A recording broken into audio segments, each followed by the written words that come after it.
Welcome back to Road to Redline, where we look at my fellow two hosts, Andy and Lee, and get to know them a little bit better. Grab your tea, grab a seat, here we go. So you ready for a grilling?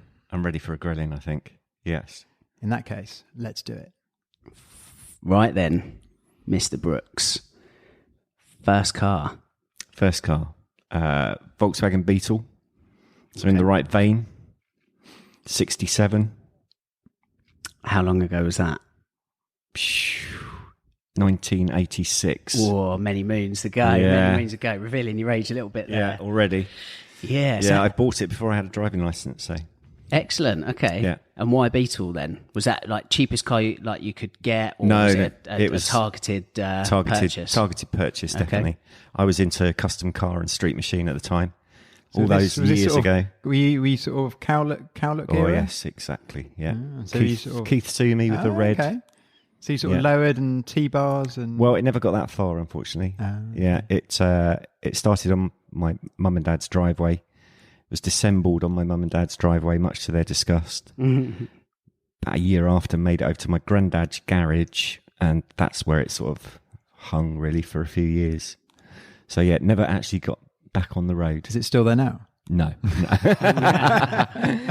But it did taught me a lot. I did a lot of welding on it. Took it all apart. So you're doing your spannering yourself then? Absolutely, yeah. Everything, engine out, gearbox out, suspension off. It was a bare shell. Did a lot of replacement panels on it. But unfortunately, I moved down to the south coast. I was living up in London at the time. You're a London boy, aren't you? Yeah. And, moved down here. So the car was up there. So it kind of got lost and that was, sold it off on eventually. So what was the first road legal driving car? Oh, that's embarrassing. Gotta do it. It was a W Reg Fiat Strada. Really? Yeah. Copper browny colour. It's a kind of rusty colour with the round headlights. You remember the original one? And the weird wheels. Yeah. Right. But those little things, they went. Because they were so light, because there was so much rust in them. Do I need to Google a picture for you, Lee? You're looking blank over there. Yeah.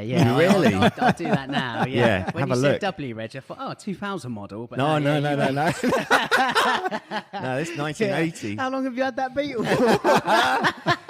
W Reg 1980, that is. Right, so what is it? Fiat Strada. It was a 1500 TC, which 1500. I think that might have stood for twin carburettor or something like that. Ooh. That's pretty sporty for a first car. Right, well, you put that into Google, and the first thing that comes up is Fiat Ritmo. That's it. That's what they were called. It's a small somewhere. For any other millennials listening, It's like a Mark 1 Golf size. Right. Okay. Yeah. Ugly as sin. The Fiat Ritmo is small front engine, front wheel drive family car, manufactured and marketed by Fiat, launched in April '78. Blah blah blah. Click for the picture. Mine was 6 years old and it just fell apart in front of my eyes. You know, it was a proper Italian. Oh, as all the finest Fiats do. Yeah. Fix it again tomorrow. Oh wow. Okay. Yeah. Yeah. How ugly is that? Yeah. Fair play. Let's have a Ganza. Let's see. You're going to have to explain yourself on that one, then, Andy. Yeah, so what was it will load, what it should do. What was the thinking behind that then? It was a car. Right. Did you find it? Did it find you? I think it just, at that point, in life, there wasn't such thing as internet. Yeah. It was the local paper and you kind of got whatever you could pretty locally. Yeah. Yeah. Definitely different from the Beetle, like. Yeah. So just to take you back before your first car then, what were your influences automotive-wise growing up? Oh, well, I did just literally study street machine and custom car. Okay. On a monthly basis. Yeah. Yeah, those were the two magazines at the time. Right, okay. So did you, after your Beetle, did you have similarly grand designs for the Fiat, or was that just a No. That was just a hack it around. Next car I had was a Type 3 variant, so back to VW. Yeah. My mum and dad used to call that the Green Goddess, for some bizarre reason. Had a Did it make it off their drive? Oh no, that ran. It ran well. That was it was a 1600 manual carburettor, so always balancing carburettors and mucking around with that. Engine, I had to take the engine out of that. So the variant, that's the sort of estate looking. The estate one, yeah. Yeah. I think they're actually quite cool in a very weird way. But Did you used to have one? Considering you've had one of everything, like quite literally. No. I think I missed out on the variant. On the variant. Yeah, I skipped the variant. But you have an appreciation for it. Yeah, I do. Yeah, I actually did. Oh god, yeah, I did. I was looking at variants at one point because I went through a stage of some of the Volkswagen drag racing, which is really popular. Yes, and we were trying to find something with a longer wheelbase than a Beetle, but Volkswagen and Classic, and there's not actually that many choices.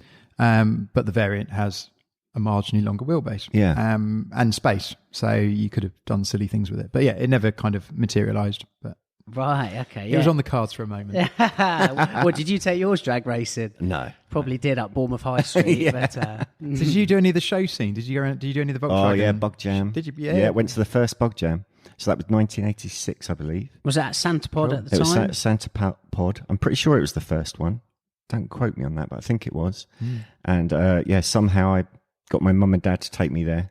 Excellent. I think it was just after my 16th birthday, and that's that's excellent. What a summer holiday! I was thinking it was my birthday or something, so a birthday trip. Yeah. Yeah, nice. Have you done any more Bug Jams since then, or because that is like in the VW scene? I even think to this day, isn't it? It's still like the absolute cult show. Yeah, I think it went through its peak. They were into like about 50,000 people, I think, for Bug Jam. Yeah, so it got really big. The Volkswagen drag racing scene, that was a big part of Bug Jam. Absolutely. So yeah, I mean that's quite a few years. Huge numbers, like particularly like I mean I can't think of a show like before something that like preceded Bug Jam for that sort of numbers. I mean now it's that's kind of massive. Yeah. I mean, I went people everywhere. I went back about 7 or 8 years ago. We bought a camper van. We had a Carmen Gypsy, which is a Volkswagen Type 3, but with a motorhome on the back. Excellent, yeah. And we went for that, and I think it was in Bug Jam. It was wet. It was not great, not the best. It was more like a music festival. Yeah, things like that, don't they? Like the weather, especially in this country, it can make or break an event, can't it? You know. So some you win, some you lose. I went to some awesome Bug Jams. So if you get the weather right and everything's going the right way, they're pretty cool places to be. So what sort of year are we up to now then, Andy? We're probably sort of 18, 19. Yeah. So late 80s. So we still got a fair old bit of mileage to go then, haven't we? Yeah, well, sadly I do keep a bit of a record of what I had. I thought I'd print it off. Really? So you guys could have a little look through. That's not a record. That's a Bible. Yeah. Sides of it. I have to say. I think it was probably 10 years ago. I thought. I think it was when Facebook started. Okay, I thought, wouldn't it be nice to have a bit of a record of what I've had in the past? Yeah. So I sort of sat down and went through. This totally fits in as well, and listeners, you'll get to know this over the coming weeks, that Andy is a very, very fastidious bloke. He's also got his phone, and that's a really crap ringtone as well. It's a bit like you brought your cuckoo clock to my house. Yeah, it really is. But yeah, Andy's a very, very, very fastidious bloke, so the fact that you have printed off a complete history of your own cars you've owned, that does not surprise me. I think we need to elaborate on this list, because this isn't just a few notes. This is 4 pages of A4 printed in very, very small font. This is sporting 42 cars. 42 cars. Yeah, so far. Wow. So you might give Joe a run for his money. I don't think so. I might have to get pen to paper and try and outdo this, but I tell you what, it's up there, isn't it? There's some right shitters on there. 42 cars. 42, that's incredible. I'll tell you what I don't see on here is there was never a Beetle replacement. Did you not do the Beetle thing? No. No. Then I became more water-cooled Volkswagen. So that was it. Scirocco's, Mark 1, Mark 2 Golfs, Corrados. Oh, yes. Now you're talking Corrados. Yeah. Talk to me about Corrados. VR6 or G60? I had 3 in all. Yeah. A couple of G60s and a VR. Beautiful. My favourite was a left-hand drive G60 Jet, which was a special edition in Germany. And it had sort of weird interior, sort of ribbed back on the seats. Yeah, okay. That car was dark violet pearl, absolutely amazing colour. Did lots of things to it: coilovers, exhaust, decat, smaller pulley, chips. Yeah, did the full thing on it. Done by you or somebody else, or a bit of both? Mostly me. Yeah, okay. Yeah. So bought in the UK? Yeah, a bit weird actually, because guy that I bought it off, he always used to go over to Germany every year for his summer holiday, and he would sort of finance his summer holiday by buying an American car in Germany and bring it back to the UK. Really? Yeah. Don't know why, but that was his thing. He went over this one particular year, couldn't find anything American he liked, but found this Corrado. It had, I think I bought it with about 40,000 miles on it, so it's really low mileage. It was immaculate, absolutely the perfect sort of condition. Had factory air conditioning, which is unusual for a Corrado. Anything that's in the UK that's got right-hand drive with air conditioning is like dealer fit rather than factory fit. Okay, yeah. And it was just a fantastic car. Drift it round corners, even though it's front wheel drive. You could get the back end out and it would just slide. Awesome. It's fantastic. Yeah, it's such a shame, isn't it? Obviously, we spoke about this, I think, off air before with Volkswagen. Excuse me, reviving the Scirocco to, I don't know, varying success, wasn't it, in the modern age? But there's certainly a Corrado. I think there's a real gap there because as a one-off Volkswagen, and it doesn't look like a Volkswagen. I think that's kind of half the appeal of it. And it doesn't actually look like anything else, to be honest. They could do a comeback, couldn't they? Oh, I think that would go down so well. Did you ever follow, I don't know, you might have crossed over, did you ever follow a Corrado that was in the drag racing scene called Quantum Leap? Yes. So that was at the same time when I was messing around and racing, and that was a chap who's was very, very focused. What was his name? Spencer Tram. That's it. Yeah, very, very focused drag racer. Went on to do some much bigger stuff. But so they ran big Chevy engine in a Corrado, but this Corrado was beyond showroom. It was immaculate. But it was really, it was run so well. Such a good looking car. I wonder where that is now. I think it went back to Germany. Did it? Yeah. So it started over here, built over here, but ended up getting sold back to Germany. But that car was, it put the Corrado back on the map, I felt like, because they sort of died off a bit. And then suddenly everyone was like, oh, that's interesting. It was an unusual choice at the time. And people went for it. So I thought it was quite interesting. I see there's one solitary BMW. Was that just a little flirt and then you realised? I like that car. That was an E34. A lot of people 525i have multiple BMWs, so I'm always surprised when you see one. I think I'm more out. Well, you'll see from the list. There's a lot more Audis on there than there is. I've always been close to buying them, but they've not been never done it for you. Not really. Don't know whether the right car wasn't around or. Yes, it's definitely a German theme, isn't there? Oh, a lot of German, yeah, for sure. VW Beetle, there's Fiat, so obviously Italian. FSO, don't even know what that is. That's like a Lada. Oh, okay, wow. So some Polski Soviet Fiat, wagon. built in Poland. Yeah. Looks like a Lada. It was a Lada, basically a Lada estate. Yeah. Absolute shitbox that I bought from a woman round the corner from my mum and dad's house for like 60 quid or something. Yeah, it was... Awesome. Atrocious. Wowzers. But sometimes you just need to buy a car to get you about. Yeah. Then VW Variant 1.6, VW Passat 1.8, VW Golf Cab, that's cool. VW it was a boy in my cab. What, really? Yeah. Zender kit, so it had the big arches on it. Fittipaldi, OZ Fittipaldi wheels. The quad big headlights on the front. Had it all resprayed. Cool. Which you said here in your notes. It was sold for $4,500. What sort of year was that? That would have been. I bought my house in 1990. Yeah. Yeah, so it'd been 1990. Okay, yeah. So sold $4,500 in 1990 to the daughter of Mum's friend. It was my deposit for the first house, so that's pretty cool. Yeah. That's pretty cool. My first house was £42,000. Right, okay. So that kind of gives it some context, doesn't it? Yeah. Again, another little pointer at your ancient existence. Absolutely. I'm going to keep going till he snaps. Silver Leader 1.3. God, I've not heard of half of these. So that's a bit like a Dutton Phaeton. Do you remember those? Real ugly kit car. But this, the Leader was a bit of a more refined kind of version of that. A bit more angular.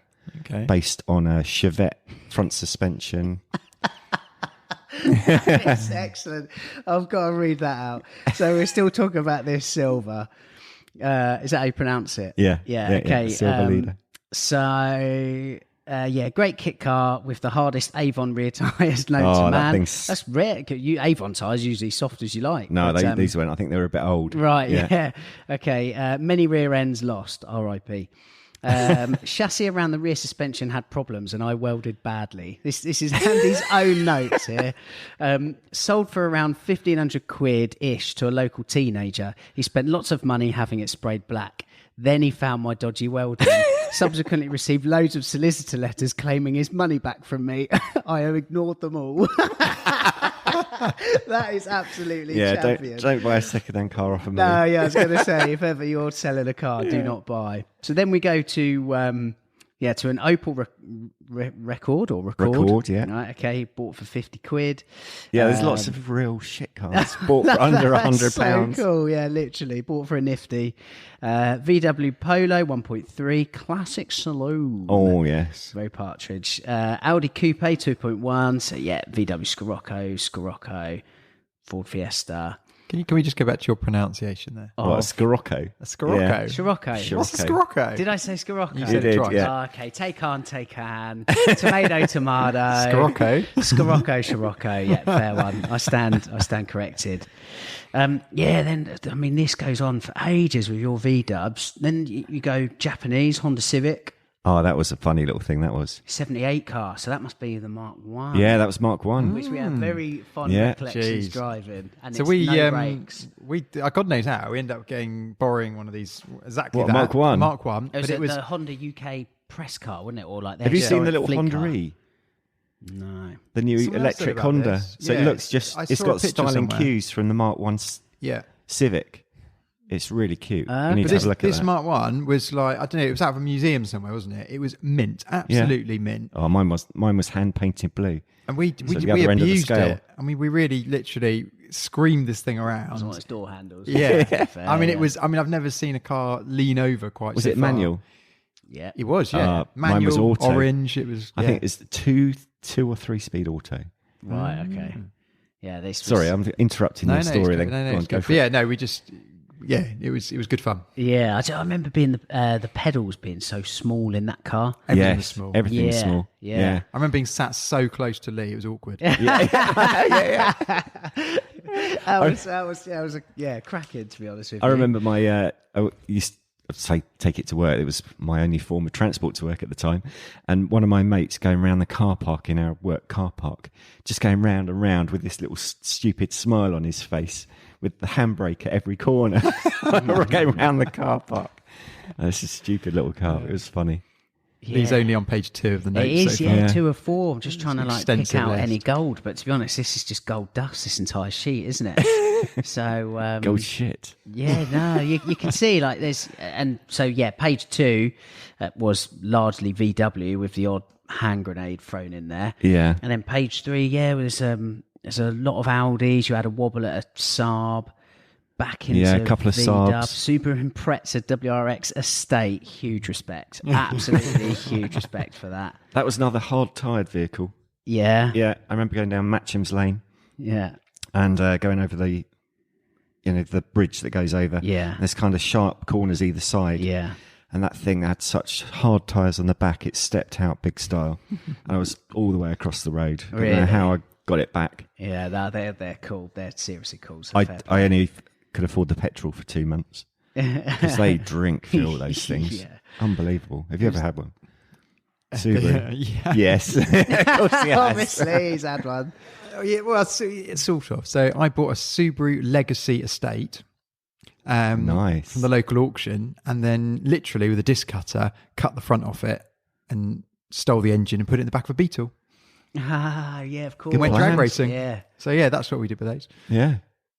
But yeah, it was about 100 quid and it had just enough MOT to drive it home. Perfect. And then we cut it up. And probably cost you about 30 quid in fuel to Yeah, get home. just to get home. I remember driving up to the airport, up to Heathrow. We were going on holiday. I bought it the day before. Driving up to Heathrow, and the fuel gauge was literally going down quicker than... I've never seen a fuel gauge move like that. Normally you just glance down and go, oh, I've used a bit of fuel, but you could actually see it moving. It was just crazy. No way. Yeah. Well, look, so you've got 42 cars on this list. I see it's so eclectic. So 37 and 38. 37's an Audi S4 Avant 4.2 V8. Yeah. 38, so you then gone to a Jeep Wrangler. Yeah, that was to slow me down. That was. Yeah, okay, but it's still big engine. And then you go Audi A2 1.6 petrol, A2 1.4 TDI. Still my daily now. Yes, yeah, which we come along to in that tonight, didn't we, to your show here. Yeah. I tell you what, that thing is nippy. It's so nippy and agile. And you were saying 75 brake horse, 800 kilos. And actually the design of it, nothing else like it before or since. It's a bit of a modern classic now. Absolutely. I love those little cars for day to day, knocking around. So kudos to you. And then we get to, which is the point of this podcast, number 42, the Carrera 2, Porsche 993 Carrera 2. At last. So, left-hand drive. Yeah. You have obviously, as we've seen from your list, you're not averse to a left hooker in the Yeah, UK. my favourite Corrado, that was a left-hand drive. Yeah. Camper Did you find van. it awkward overtaking? No, not at all. So where did the 993 start life then if it was a lefty? It was a German car. Yeah. So it was actually owned by Porsche for the first year at Stuttgart. I believe it was either a demo car or a press car. So yeah, it was there for a year. Then a German guy called what's his name? Luther Wenger, very German, bought it. I did a lot of research and managed to sort of find all the history on it. Have you done the family tree of your car? Pretty much, yeah. Didn't surprise me at all. Go on then, where's the paperwork? It's in three leather folders. I'll bring it. I bet it is as well. I bet it is. Yeah, it's quite detailed. Yeah, I've gone a bit spod, as my wife would call me. Yeah, that's good though for the next owner when you come to sell it, like, you know. Yeah, definitely. So he owned it for a couple of years. I managed to get in contact with him. One of the pieces of paper that I had his name on it and the town. I was like, see what I can find. Had a little research and found him on Facebook of all places. And he runs a hi-fi shop and still runs it now. Wow. Sent him an email. Very German. He was very sort of offish in coming out with any information to begin with. Probably because you crashed it, Andy. yeah, could be. So yeah, it took a bit of cajoling to get the info out of him, but found that he sold it to a local garage. Then within a couple of weeks, it came to the UK. And then a lady in London owned it, an Italian lady. Can't remember the name now off the top of my head, but very Italian sounding. She had it for a couple of years, I think. Then the guy that I bought it off owned it for 16 years. So yeah, it's good to know all the history. Car. Yeah, why did he sell it then after 16 years? He had a knee operation and couldn't operate the clutch anymore. Okay, yeah. So did he go tip, or is he just like he had some other cars. I think he had a couple of old Jags, maybe an XK. Right, yeah. But he does bemoan getting rid of it. Yeah. And Tim at Mark 21, where I kind of bought it through Tim because he was his long-term customer. He'd always had the car service there for 16 years that he'd owned it. Tim tells me that he's like really sad that he sold it and he's looking for something to replace it. I think he probably will go tip. Yeah. Right, okay, yeah. And so when did you buy the car, sorry? So it'll be about a year and a half ago. Okay. August, September time. Yeah. Yeah. Yeah, okay. That's a lot of research in a short amount of time. That's good going. Yeah. Yeah, got a bit spotty. Love it. So, it's your first Porsche. Like, when did you decide that you wanted a Porsche then, amongst all this VW chod? Probably when I first bought my first Beetle. Really? Okay, yeah. so straight I've been away. so close to doing it so many times, but it's always just out of reach, or it's just not the right time to do it. And I've been too sensible in the past. And time's getting on, isn't it? So about time you get on and actually do what you really want to do. Well, you'd said, I think we touched on it last episode, for like 993 money, you have quite a lot of options at that sort of bracket. Yeah. So what made you go for that 993? I started to look around. I was probably looking 964, 993, or G body. I'd had a look at Camphor Classics had a not slate grey. What's the metallic grey dark colour? Doesn't matter. Don't know, dark. They had a late 89 G50 gearbox. It was just sat nice on black foosh. No spoiler at the back, just Flat plain back, lovely. flat back. It was just a nice car, quite a lot of miles, but that was left-hand drive. But probably asking a little bit too much for it, I guess. But it was nice, it had some good work done to it. So I looked at that. Looking round, came across this, which was down at Bridport at Mark 21. Went down there for a quick look and was like, "Oh, this is a good car," It's, and it kind of chose me, I guess. I wouldn't necessarily have gone for red, not probably first choice. Like it's one of those colours that some people just would never ever buy a red car. So Yeah. it's quite personal. It's classic Porsche 911. It is, colour. yeah. And now I've got red. it. I absolutely love it. Yeah. I think, red's great. Yeah, I mean, how many people listening to this podcast, growing up, wants a red 911? It's quintessential, really, isn't it? Oh, absolutely, yeah. And I think that was probably going back to, when did I want a Porsche? I remember I was 13 doing a paper round. And I think it was the first day that I started doing the paper round. Stood outside a local newsagent, waiting for the manager to turn up 6 o'clock in the morning. Milk floats coming along the road, chink chink of the bottles, all that sort of thing. Bit of a cold day, sort of stood there. What's going on? And this wild-tailed 911 came up behind the milk float. And it's looking at it, and it's 1983, and I'm like, what is that? And I'd probably not seen one before. He overtook the milk float once another car had come past the other way, accelerated up the road, and this road goes off into the distance over a level crossing and then up a big hill. And he was, the noise just... Excellent. Yeah, and that probably started it all those years ago. Yeah. Probably made me go the Beetle route. So, yeah, that's where it all started, I think. Okay, so talk us through the spec of this 993 a bit more. So we know it's red, guard's red, we know it's C2. C2, yeah. Manual.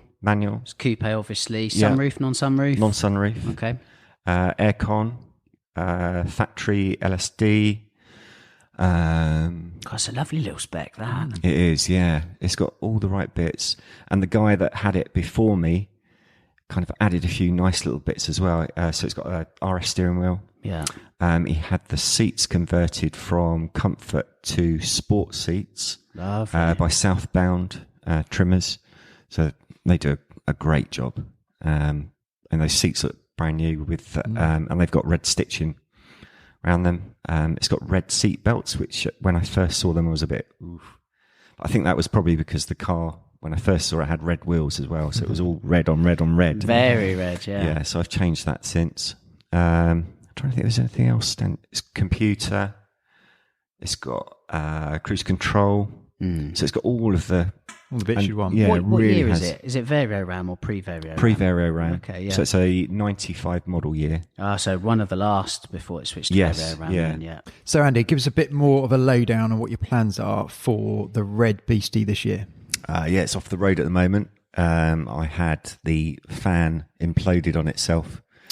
We touched on this the other week, I think. Yeah, one last drive just before Christmas. I thought just one last drive. Yeah, it wasn't so good. One too many. It was. So yeah, I've got to replace the fan, which I've got. Need to refurb the housing, and then I'm doing some work on the suspension. So I've got a couple of joints on the back. I had a little trip up to Centre Gravity, and they did a health check on the car. So went out for a drive, checked out all the suspension. They've sort of given me a little bit of a list of things that I need to do. So I've got a couple of new wishbones to put on, and then new coilovers. So what are you going for? erring towards PSS 10s, maybe Bilstein or KW. I think we've got a local representative for those now, haven't we? We have, yeah. We can spend the next however long you want talking about that, if you like, and get in some KWs. You are? Oh, yeah, you have. Well, I had PSS 10s on mine first 996. And I just found that after one British winter, they were seized in terms of like adjustability on ride height and that. The whole thing, it just didn't fare well. Whereas the KW stainless steel fares a lot better. Yeah.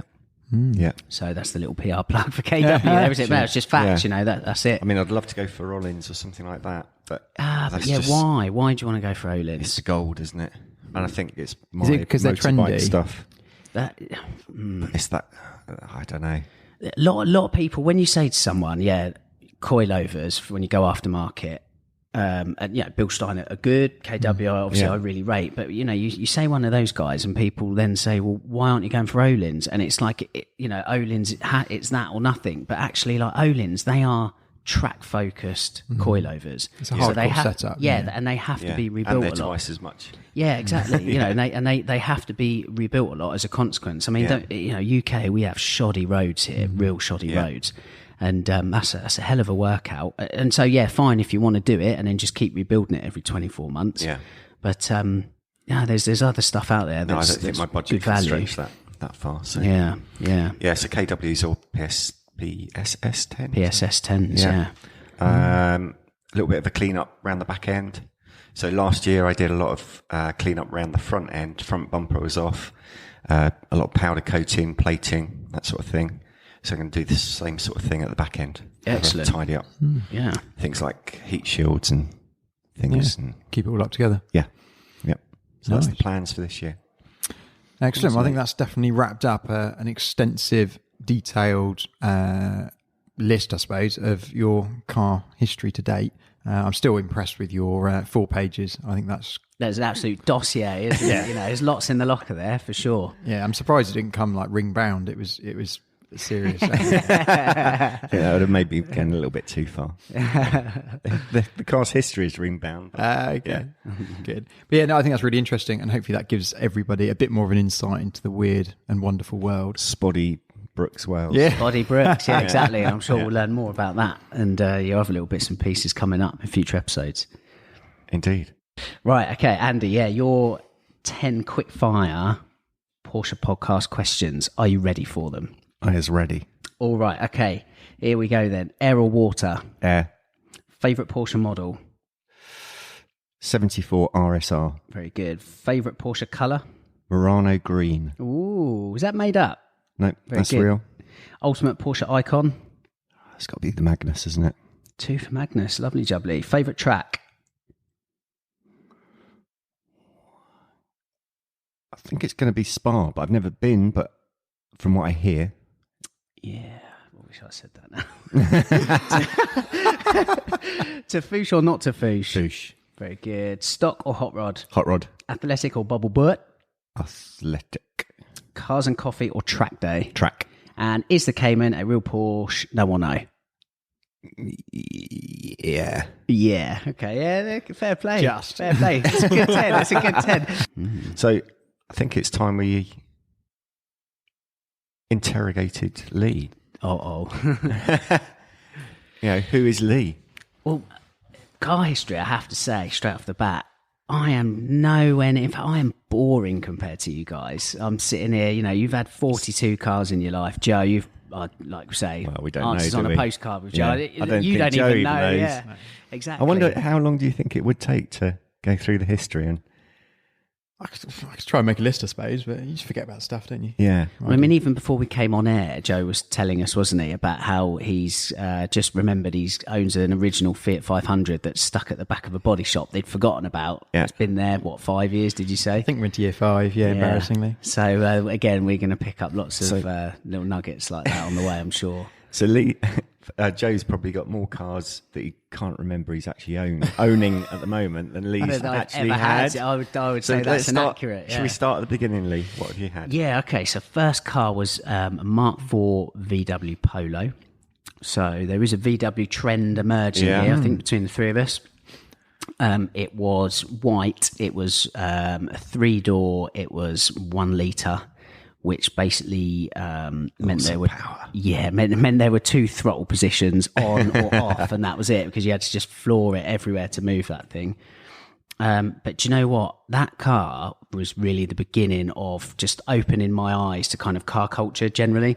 So did you customise it? Did you? Very much so, yeah. And it wasn't just the first car. Well, this is it. It kind of, I mean, I had that car for 6 years. I'm almost, I'm not embarrassed. I'm actually quite proud to say that I had it for 6 years. Yeah. It went on a hell of a journey. So where I was in Essex to begin with, it was obviously cool. Yeah. So if you imagine, I was white. Yeah. I was that stereotype. The car was, it was on the floor. I had lights underneath. Did you used to go to Thurrock? Yes, I did. I had many a fantastic Saturday night down Thurrock, and Southend Seafront, which is all closed off now, unfortunately. Wow. And yes, do you know what? There's a stigma to it, but I absolutely loved it. And it was, I would say it keeps people off the streets and not from being naughty, but I'm not sure sometimes. But do you know what? What it taught me, that was a real kind of cornerstone of car culture at the time. Lots of different makes, models, niches, people, ways of life down there. And do you think that's it? I think we lost a bit of that? Without a doubt. You just don't get the car meets or gatherings or car show, whatever you want to call it. You just don't get that. No, not at all. And this was, I am a millennial, I promise, but this was pre-Facebook days, really. It was in its infancy. But like me and my brother and some friends, we used to go, 5-man fresh in the Polo, get down to Southend. There'd be my friend, he had a Nova, and we went down there in that. So, yeah, I mean, it was as hideous as it sounds. So what was the look of the Polo? The first thing was proper, you'd call it Ricer now, wouldn't you? Yeah. So just, slammed on the floor, wolf race alloy wheels, moody lights underneath. It was awful. I even bought bonnet extensions to make the lights look angry. It was. So you were kind of fast car. Yeah, this is it. Yeah, but that's, again, as growing Max up. Power. Yeah, without a doubt. And I used to love those magazines. I ended up working for Fast Car, which I absolutely loved for the time I was there. And then I started to read other magazines like PVW. Yeah. So that was a big influence on me. Golf Plus magazine to a lesser extent as well. So becoming a bit more OEM Plus. Yes, exactly. And almost the Euro, growing up a little bit. Exactly. The Euro style. So the decals that were slapped down the side, notifying everybody what sort of audio system I had, they were whooped off. Kentwood. And this is it. Cracking. Did you do the whole big stereo? I did have an extremely large subwoofer and therefore no boot space, which was not practical. Yeah, but like I say, I lived the dream. I'm proud of where I'm from. And then so then, like you say, Andy, went more Euro style. So wheels? Yep. So whipped the car off the road. So I had this kit on it at the time that whipped that off. I went 16 valve, so the smooth bumpers. It was a Mark IV. I went to the scrapyard, bought a Mark V bumper, made my own custom bumper. It was super smooth, super clean, and just everything that the first iteration of this car wasn't, Yeah. And then, pulled the arches, put some lovely set of BBS RMs on there, the split rims. Yeah, they were worth far more than the car. They must have been. They were a serious wedge. I bought that off. Do you remember the website Wheel Whores? Yes. Yeah. Used to love that. It's kind of disappeared now, didn't it? I mean, I just thought they were amazing. The website, the branding. I had RMs on my Corrado. Oh, okay, yeah. So that's... I was the original wheel on there. But were they? Yeah. Oh, of course they were. Yeah. So, did all of that and loved it. I actually blew my student loan for that year on those BBS RMs as well, actually. My parents don't know that to this day, but they will now. And then leather seats inside. You get the gist of it. And actually, it was at that point I realised 1 litre wasn't enough. So I went to 1.4. You did an engine swap? The 16 valve, which for the Mark IV Polo, it was a straight swap. It's easy, it's just in, out. Is this back in the day? Did you used to get your hands dirty? I wouldn't say get my hands dirty. I would say made my dad lots of cups of tea while he did it. I mean, in fairness, I tried, but my dad sarcastically calls me the DIY demon because I'm absolutely useless. These days, I'm a checkbook mechanic. I mean well, But yeah, and actually, because we painted the car and it was white anyway, but we painted it. I can't remember the name of the color, but it was a real kind of whiter than white. I think it was a BMW color actually. But yeah, just did that, and where the bodywork was tatty in places. So has your dad always been into his cars then? Yeah, Dad. Well, he's been into his cars. Or you made him be into his cars? Yeah, I mean, he's just done like a load of old Triumphs and stuff, which our friend Phil, obviously, we'll get him on the panel in a few episodes' time. That'll be right up his street. But my dad is very DIY oriented. Yeah. And he's sprayed, he has lost count of the cars he has sprayed in his lifetime. So, there's fond memories of the summer weeks of being out in that garage sorting this car out. And just to go back to the engine, then I will move on, is we put this Valva engine in, and where the car was white, we thought, what can we do? And do you remember the Harlequin Polos? Yes, yeah. So, I mean, I've no idea what the thing behind, but it was this... They all weren't different even, body they were panels, different. It'd be unfair to call them limited edition, but there weren't many of them around, but every body panel was a different colour. And I did that with my engine bay. So every panel in the engine bay was all different. It was a bit of a contrast to the white. Yeah. So yeah, and then like you say, met a bit of a different crowd, shall we say, in the VW scene that probably overlapped with you guys in the air cooled. Yeah. Did you ever go to, what was it called? Something 38. Edition 38. Edition Yeah, 38, I did. Yeah. What was the other one? What was the posh version? Players or something? Players show, Still which going, is still Players. going. Yeah. Is Edition 38 still going? Yes. Is it? Okay, I didn't know that. I think it's moved venue. But yeah. There's Ultimate Dubs as well, wasn't there? Telford Way at the start of the year. And do you know what? Yeah, like doing that circuit was brilliant. There's some wicked people in there. So that was that. I had that for 6 years. And where did that go? Did it die? No, I sold it. By then I was working for Fast Car. Yeah. Magazine, which, as I say, was great. I was there about 18 months. Put it up for sale through the mag, and some kiddie come and bought it from Devon, and he wrote it off within a week. Oh, no. So yeah, he was trying to race, which again ridiculous. The car was all stripped out by the time I'd sold it, but it was still just this 100 horsepower, shitbox basically.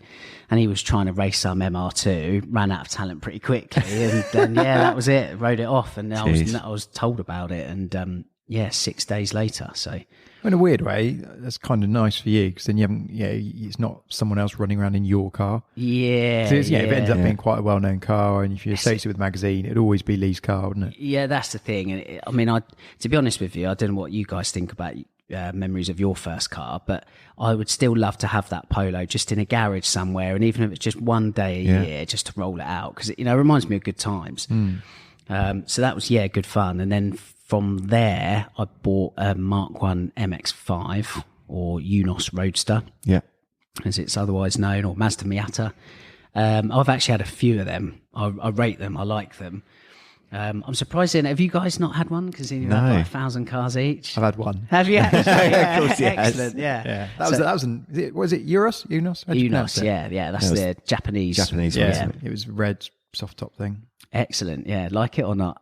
Oh yeah, it's fun. Yeah, great fun. Yeah, I think I didn't pay a lot of money for it, and it needed loads of stuff. So I think it was like DIY job, and all like new brakes on it, and various other bits fell off. Yeah, I mean they're usually rusted and full of water, and but it was great fun. Been close to buying one a few times. Yeah, honestly, one of those cars. There's obviously the jibes of hairdresser and whatnot, and actually I had a standout memory of that car. I was driving through Bath and just feeling like a whack on my arm. It's like, what's that? Look down, and I'd been quite literally shat on from a great height by a pigeon or a seagull. So that's the negative to open top motoring, isn't it? It's being shat on. But that was cool. I paid 200 quid for that off my editor, and I sprayed that BMW Pepper White, which is actually a cream colour that you see all the minis. Yeah. The the sort of slightly classic colour. Yeah, not creamy, but. It is, it's like, to all intents and purposes, a cream. So I'd like to say I had a few MX-5s, love them, really rate them as cheap drivers' cars. And then I went to Lexus, so I went full Alan Partridge. Lexus? I didn't know there was one of those. Gold? Yeah, IS200. Yeah. I mean, again, there's a theme with all of my cars, really, and I think I paid 1,200 quid for it, and this was only sort of 2011. you know, amazing, especially coming from, you know, a shitty old Polo and another. They looked heap. almost futuristic when they came out, though, didn't they? With the rear lights that were like everybody copied them. You know, every Chinese light manufacturer. They quite literally did, didn't they? You know, they were everywhere. But it just, you know, for what it gave you, just in terms of like specification of like comfort and stuff. You know, it was a nice little opulent place to sit for £1,200. I just thought it was fantastic value. Straight six, 2.5. Yeah, I can't remember how big the engine was, but it was 6-cylinder. Fairly talky, nothing to write home about, but smooth. And that's the whole thing. So it's just, you know, good place to be. And actually, I'd had the job at T911 at that point, and it was a better car to turn up in, I think, than a shonky old MX-5 that had about 12 holes in the roof. So then went from that, then got a E46 M3. Yeah. So I started getting a bit more of proper sports cars. Loved that car dearly. Then I went for a road trip around Wales with my brother Jack, who had a Honda S2000 at the time.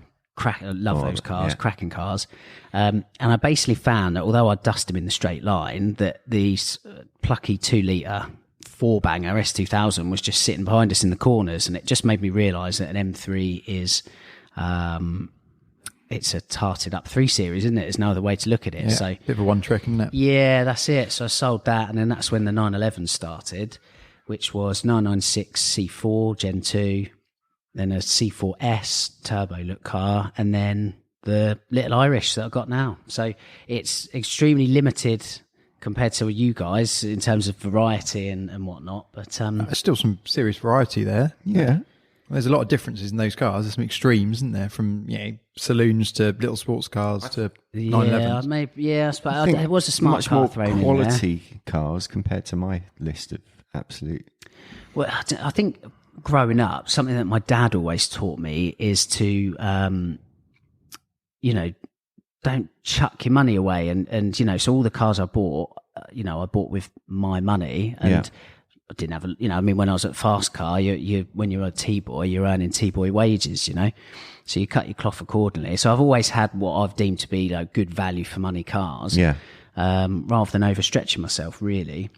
But like I say, there was a smart car thrown in there, which I loved, and that was off the back of you, Joe. When you had you had a much newer one. I had the first one. It was a night run, which was Brabus engine and chassis, but cloth seats. I called one of those. Night run. Yeah, I called it the Brabus light one.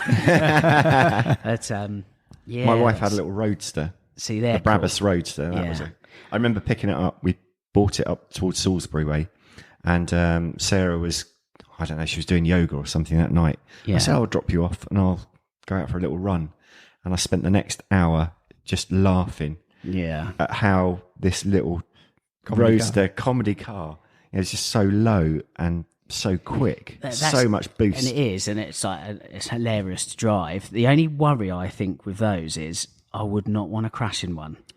Well, I don't know. I've seen a few after crashes. Really? And that safety cell that they've got really is quite good. Well, and the other thing is, because it's so low, sometimes you see the odd gentleman at the side of the road and he's got that, the bicycle that you lay down. Oh, and he's just got a little flag poking I've got up. a real issue with those. Yeah. Don't get me started. I think they're dangerous. 100%. They're too low. He's got this, silly little flag to notify people of his... I know what you mean about them. Yeah, and it's just a little bit like that, You did feel vulnerable in it. There's, the practical element, even like with my MX-5s, and my wife Laura's had a couple, is you're so low down, you were just in other people's headlamps the whole time. Yeah. So just at night, you were constantly blinded by other people's lights. Surely it'd be the same with that. Yeah. But absolutely. Yeah. So what's the plans with Little Irish then? Driving it's just ticked over 96k, which is wicked. And I would love for it to go to 6 digits when we do our road trip later this year, which we can share that with viewers, with listeners a little bit later on, different platform. And so that'd be great. It's a suspension swap is imminent to KWs because the factory whole chassis is knackered. Yeah, you may know from following the videos last year on YouTube that it had the paintwork to Irish green. but everything else underneath is still 22 years old. Yeah, and needs a refresh. It needs a complete overhaul. So I'd be looking at that, and then just, I think, I wouldn't call it comforts, but, just driver improvements. So a nice seat, a nice steering wheel, and go down that route, really. So it's got the standard comfort seats or something like that? Standard, comfort seats in there at the moment. It's not the greatest place to sit, as we know. The 996 Gen 1, it's so shoddy in the interior. You can just tell it was made at a point when the company had no money. So a lot of the buttons are like horrible plastics. The leather on my seats, it's not great leather, and also it's the ruffled look. So it just, it doesn't age too well, does it? No, I mean, it looked awful when new, in my opinion, and 22 years later on, it looks even worse. Yeah. So what seats are you looking? Recaro pole positions. Very nice. I try other bits and other seats, and I just can't find. I always come back to it. Yeah. Essentially, I just think it's a fantastic seat for lateral hold and for comfort as well. And I will be using it as a daily. Yeah. So it's a seat of choice for so many. It really is, and it's just a great looking seat. Yeah, for good reason. And it's the same with the steering wheel. I think I'm probably going to go down the route of the Porsche Momo Motorsport. Yeah. Slightly dished, beautiful to hold, rim thickness perfect. Makes such a difference, a good steering wheel. It really does, and this is the thing I always say to people when you're buying 911s, whether it's new or old, like the seat is one of the most important things, really, because it's, it's where you sit. It's the thing you touch the most, followed by the steering wheel. So, those bits are so relatively easy to either have replaced or refurbished or retrimmed or whatever. And I always wonder why people don't make the effort. There's some easy places, even it's like steering wheel, gear shift, the stuff you touch like non-stop. Why wouldn't you have that nice and new in whatever age of car? Yeah, it makes such a difference to your experience behind the wheel, doesn't it? Regardless of how the car might look from the outside. I mean, who cares, So, definitely agree with you boys on that. Gear knob? So it's actually got a factory short shift on there, which reduces the throw by 30%, allegedly. Yeah. I have said on a couple of my videos that, changing gear is so stiff. Once the oil warms up, it gets a little bit better, but all 996s are pretty bad for it, actually.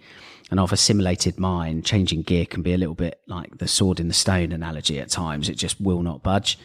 So I might look to try and do something with that. I'm not sure what yet. I think the bit we missed with your car history is, although it might be a shorter list of owned cars, but you've probably driven far, far, far more cars than all of us put together. Yeah. And the variety you've driven at all different levels. There's a lot of 911s in there. True. Which, obviously quite appropriate for this podcast. What haven't you driven 911? That is a great question. What's burning? Burning is a 993 GT2. It's just, for many, ultimate iteration of the air-cooled 911, isn't it, really? Yeah. In terms of power, performance, looks, everything. So that would be great, but obviously there's not too many of them knocking around, and they're the best part of £1 million plus. Are they really? Yeah. Wow, which is insane, and I would say too much for a 911. A 911 is meant to be, the everyman sports car. Wow, I didn't know they were that much. Yeah, that's huge money. To think that a 993 GT2 is more than, say, a Carrera GT. I know there's more Carrera GTs built in terms of numbers and whatnot, but one's a 911 that's had two bigger turbochargers bolted on and a load of weight stripped out, and the other one's a high revving V10 supercar, Yeah. So 993 GT2 is top of the list for cars not driven. There can't be that many others. I mean, you've been in everything, surely. Yeah, have you driven what I want, which is a 74 RSR? I've not driven I've been in a 74 RSR, but unfortunately I've not driven one. Yeah, that was on a track at Abbeville in France. How was that?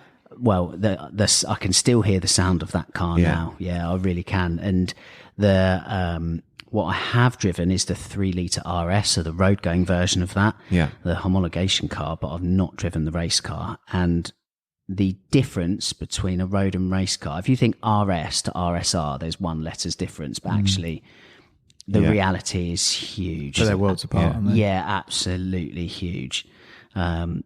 it's just noise. That's the best way to sum that up. Yeah, I've just fallen in love with the 74 RSRs. I was always, your favourite was the 73, like so many years, the long hood. Yeah, but what was the first one I saw was actually at the museum last year when we came back from Austria at Christmas, and there's the orange one in the museum. Jägermeister. I'm not sure. I don't think it's got any actual. Oh, okay. No livery. Yeah, no livery on it. It's just orange, and I just fell in love with that. The look of it, it's just so hard. It's so wide. All of those vents in the wings, the little vents at the end of the front wings before the doors, and then it's just amazing. And isn't it great? I've said this before, and I've said it many times, but actually, the 911 and Porsche show there's more than one ways to skin a cat, because all our cars are the same. I mean, there's the best. We worked out last episode, didn't we, Joe? 42 years or something between our cars. Yeah, there's and obviously, and yours sandwiched in the middle, but they are all still 911s, and that is the most beautiful thing, really, is jumping into all these different cars. They're all the same, but they're just totally different as well. Yeah, and it's amazing how different they are. Incredible. How much they're related, but they are so different. Well, yeah, if you look at Joe's 912 or a 935, for example, maybe the 912 is a bad example. In fact, it's a four banger. But say, okay, take a 2 litre 911 or a 911R, a 67R versus a 935. They are so different in how they look, how their power is delivered. So many things, and yet ultimately they are both a 911, and they both have a flat six shoehorned in there. I followed 991s tonight. Yeah. A Turbo S and a GT3.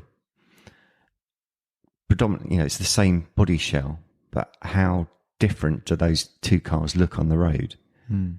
Yeah, fixed wing versus active aerodynamics, high rev engine versus turbocharged. So different, but so.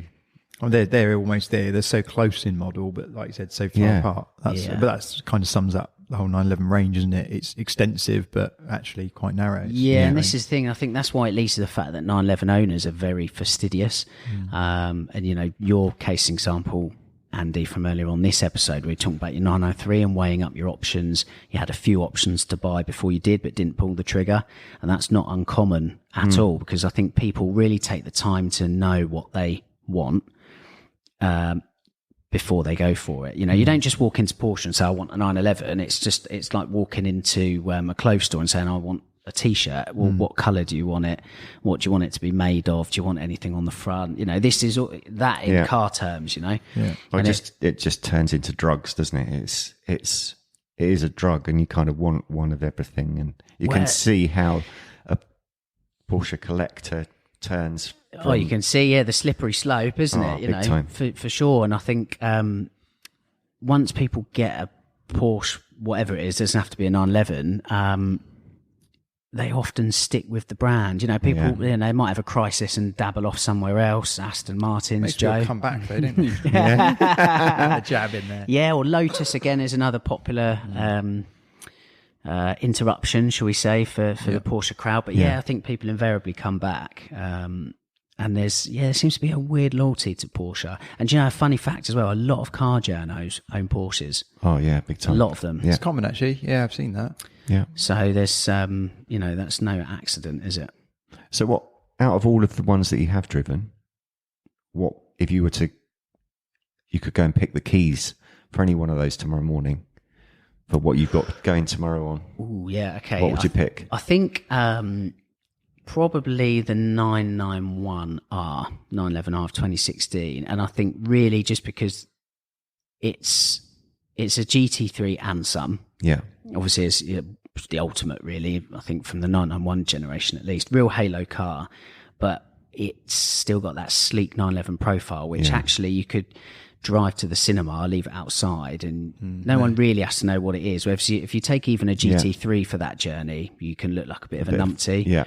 I actually know owners that have had like GT3 RSs, sold them for that sort of reason. It's just a bit too showy. Whereas in the 911R, despite being the absolute halo car it is, so understated. To those that know, exactly, it's so understated. Ashgoods have got a silver one that they've just got in with the red stripes. Yeah. Oh, God, that looks good. Really? So I'm not a fan of that colour combo. Aren't you? I thought that looked so good. Yeah, I'm not a big fan of silver on. I'm not, but I thought 911s that at looked all. great. No, I agree with that. Yeah. Yeah, I like the white with the green stripes because it was like the launch. I loved that. But actually, somebody I know, Elliot, who's Car Crazed Fool on Instagram, I think he's got the best spec R in the UK.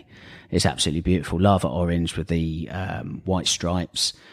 Just offsets lovely against the ceramic brake calipers that are yellow. Weirdly works as well. It's a beautiful, beautiful spec in homage to an earlier R. What would be your kind of go-to car then out of anything in the Porsche realm? Doesn't have to be 911. I guess I'm nowhere near as educated as your good self, but I think I'd probably go 964 RS. RS, okay. Why?